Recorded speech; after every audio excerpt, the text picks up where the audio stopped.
சிரிப்புக்கு பெயர் போன நடிகைக்கு நடந்த சிறப்பான சம்பவம்.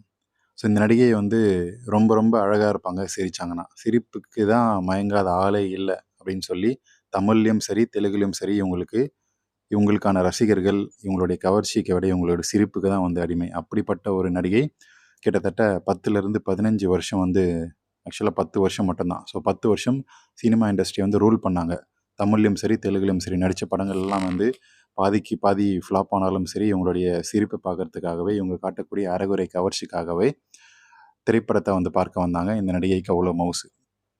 ஸோ இவங்க ரொம்ப ரொம்ப ஹோம்லியா, ஃபேமிலி லுக்கோட இருக்கக்கூடிய ஒரு நடிகை. ஆனா, சர்ச்சைக்கு சற்றும் பெயர் குறைவில்லாத ஒரு நடிகை. இவங்கள சுத்தி எப்பவுமே சர்ச்சை இருந்துட்டே இருக்கும்.